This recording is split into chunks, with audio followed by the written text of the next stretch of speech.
We're now in 2025, but why were these our favourite board games in January?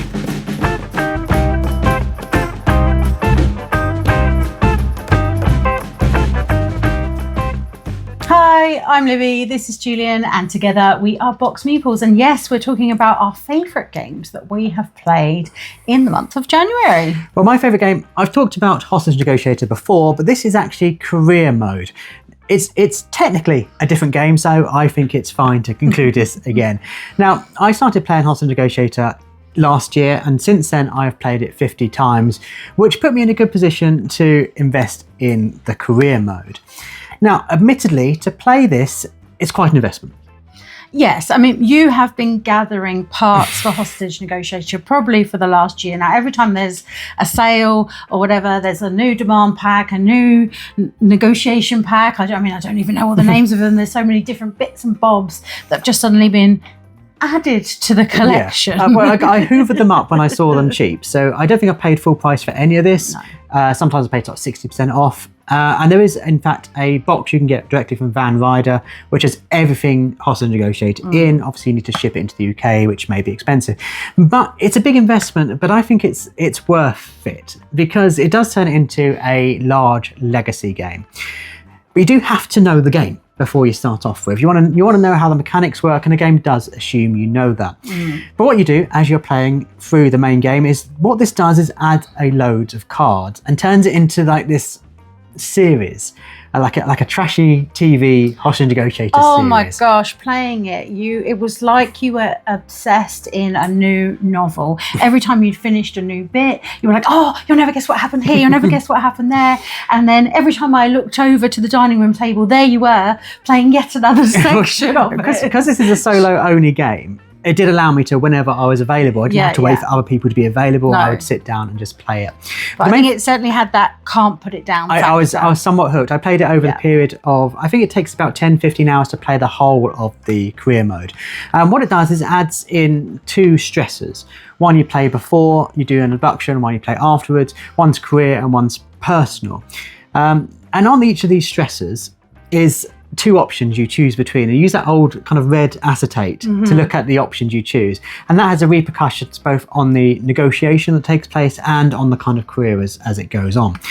So it adds various characteristics to your character which will affect decisions you make later on, adds various stresses. Sometimes it makes negotiations better as you rise up the ranks and become a better qualified negotiator with new things you add in, trying again not to spoil anything. Other times it makes things a lot harder as you have to deal with some stresses. That means you're not really fully invested in negotiation. You're too busy thinking about what your cat's doing. It feels that each of the decisions you make, and there is enough in there to be random, does feel like it has a repercussion on the game as a whole, and it just kind of propels you to keep playing and playing and playing. And you certain negotiations are unlocked as you go. But there are some huge twists and turns and some entirely new game mechanisms that this introduces only for the career mode. One of which happens relatively midway through, and then the finale I found absolutely gripping, as the better you had done throughout the game, the better you were going to do in this kind of finale, which played very differently to the whole game, but was so exciting.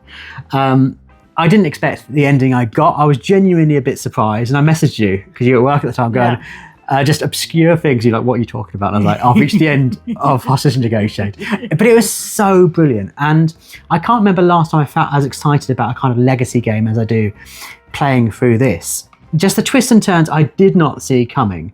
And it affected the game so globally, I didn't think that was going to, how is this going to work? How is this all going to pan out? And there are some physical rewards you get once you do get a certain ending, which I was so amazed that was included in it.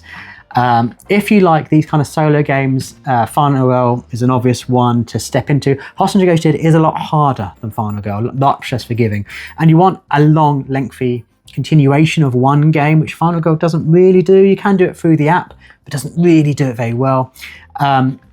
Investing in this was gripping. I can't wait to play it again. You can get a new ending, which I'd have to buy now to play it through again. But I think after so much playing of this, it's time to shelve it for a little bit, and I'll be moving to Final Girl, I think. For me, we have really enjoyed Lord of the Rings Duel, that Seven Wonders Duel, but with this reskin released at Essen.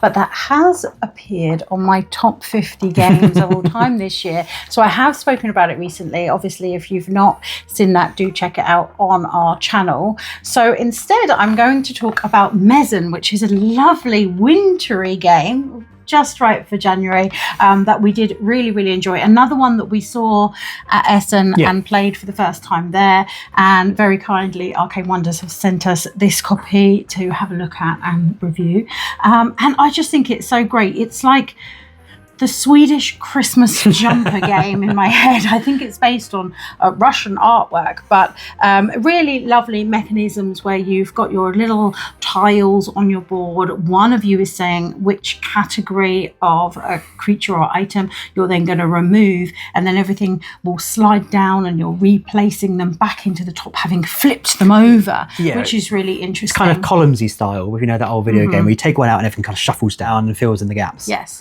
and you can see some of your goals coming up. So you're trying to potentially get certain creatures in every corner or all in the middle, or you're trying to get clusters of things. There's lots of different goals to be working towards as you go through. And so what you choose to pull out and how you're going to then rearrange all your tiles to make that work for you. There are some special tiles which add in the scoring. You can basically use them as another item. You can also have some tiles that you get that allow you to maybe take out something else other than what the person has called. So if you really need to not do what they've asked for, you do have to pay for it. But there's that option there to do that a few times in the game. Really lovely, quick, puzzly game that's easy to table. Wintry vibes for sure, and I'm excited to play it more and get more into the sort of headspace of it, how getting it to work, trying to make sure they end up just at that right space that I need them to be at, which can be quite tricky. I find it's cool that you know what you're scoring this turn and also what you're scoring next turn, so you're simultaneously going, okay, do I want to get many points this if it's going to really make next scoring impossible, or should I try and get a few points and set up next turn to be an epic scoring turn? Yeah, because you can actually choose not to score in order to get those tokens that will allow you to do extra things. So that's always a nice option to have. It gives you variety and some flexibility in the game. But yes, very pretty on the table. A lovely little midweeker, I think. Yeah, I think if you're into kind of Azul style games, this is one you might be interested in. Yeah. So that was our favourite games of January. Yeah. Do let us know in the comments down below. What was your favourite game in January? And have you played any of the ones we've talked about? And if you're interested in buying any of the ones we've talked about, good place to go. Your friendly local game store. For us here in the southeast of England, it is Chaos Cards. Of course, as usual, we have the links in the description below and a discount code which can save you a few pennies off at the checkout. As usual, if you're not yet subscribed to the channel, please do that.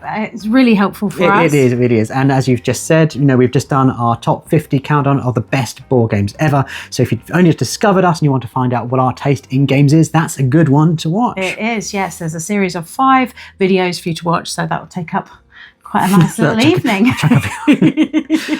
But as always, thank you so much for watching. Bye.